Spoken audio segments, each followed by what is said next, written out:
I request Shri S.K. Misra, sir. He is an IAS retired chairman, ITRHD, Indian Trust for Rural Heritage and Development. He retired as a Principal Secretary to the Prime Minister of India. Sir, I kindly request you to share your valuable knowledge and extend your much needed support. Thank you, distinguished ministers of the Maharashtra government, my eminent fellow guests of honor, Mr. Pandurang Taware and his team, distinguished participants from India and abroad, ladies and gentlemen. I feel honored to speak on the occasion of this great day, the World Agriculture Tourism Day. Now, tourism has been very close to my heart throughout my career, and I have been privileged not only to have introduced the concept of highway tourism in India's state of Haryana in the early 70s of the last century, but also to have given the responsibility of shaping the policy at the national level in the 80s. The earlier emphasis was on heritage and culture, which no doubt were major attractions. During the course of my tourism postings and after retirement with 2 NGOs on the heritage field, however, I became increasingly aware that many foreign tourists felt that by moving from one 5 or 4-star hotel to another in the course of their travels, they were not experiencing the real India, which lives in our rural communities and villages. The need, therefore, was felt to give a new dimension to our tourism policy, and a beginning was made to promote rural tourism. Unfortunately, in the earlier stages, success was limited as adequate attention had not been paid to the criteria for selection of the target villages.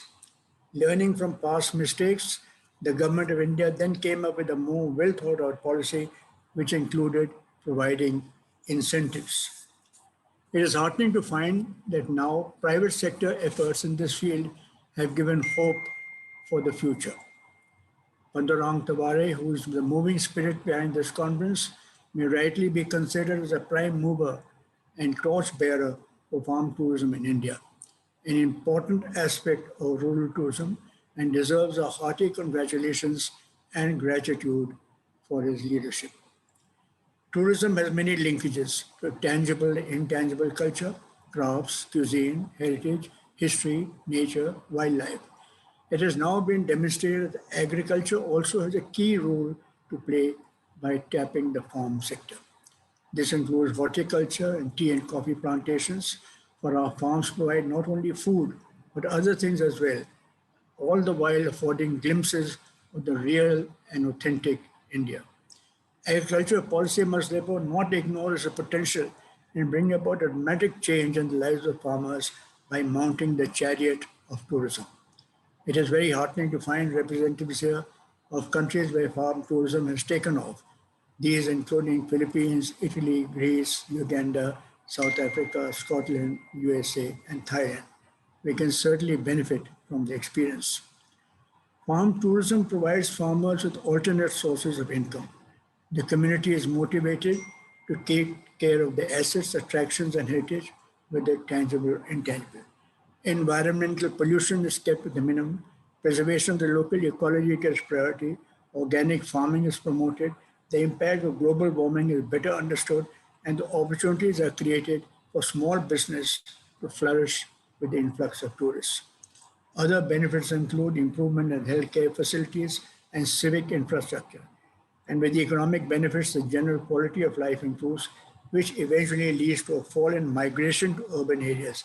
In fact, a reverse trend holds out possibilities with many persons, particularly absentee farmers, wishing to get back to their roots and traditional occupations.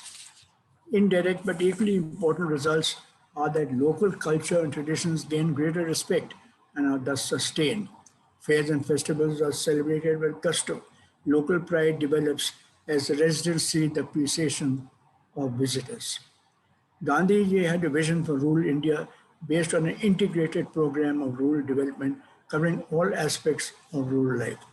Unfortunately, the policies pursued immediately after independence focused more on industrial development to the neglect of the rural sector. The thinking, fortunately, is changing, and the time has come to promote rural tourism in a big way, as it can be a true catalyst for rural development. It goes without saying that for tourists to have a meaningful and comfortable experience, the necessary infrastructure must be developed. Minimum requirements are accessibility, pleasant surroundings, proper garbage disposal and sanitary conditions, homestays and other facilities, and trained people. The experience is greatly enhanced with exposure to vibrant craft and performance traditions, heritage monuments and sites, traditional vernacular architecture and activities in which visitors can participate. If all these are taken care of, then the net result would be general rural development, bringing in this way greater employment opportunities, better incomes, and women's empowerment and the involvement of equal partners in development activities. I would like to cite an example. 10 years ago, with a number of like minded colleagues, I established a new NGO, ITRHD, the Indian Trust for Rural Heritage and Development. Our focus is on rural areas with substantial heritage assets, tangible or intangible. We work to enhance and ensure the viability of the heritage and help the communities explore the heritage as a resource for overall development. For instance, at the request of the committee, a primary school had been set up in a village with a strong classical music tradition.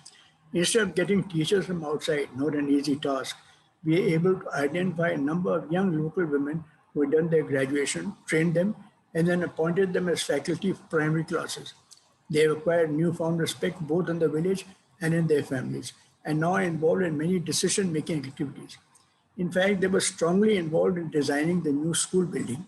The community does not regard them as outsiders, and they set an inspiring model for their young female students. In many fields in India, women are in the forefront, and farm tourism can provide opportunities for them to assume significant roles. I am glad to note that there are a number of women entrepreneur speakers from different countries who will be sharing with us how women's participation in activities has contributed to the success of ventures, as well as the initial problems faced and the challenges met. We shall certainly benefit from the experience. Building on their traditional skills, women are ideally suited to management in the hospitality sector, such as organizing and running homestays and guest houses. They experience in cooking, arts and crafts, cultural activities, rituals and festivals. All these have great potential for tourism. Agri-tourism opens new vistas for these skills, such as packaging of produce for sale to visitors, demonstrations, selling of traditional craft products, acting as guides and teachers for their guests. When the women of the family and the community become active partners in the venture and contribute to a new source of income, their empowerment immediately increases. In the rural sector, in most cases, the major and sustaining activity is farming, but many do not find it productive enough to ensure a decent and comfortable life.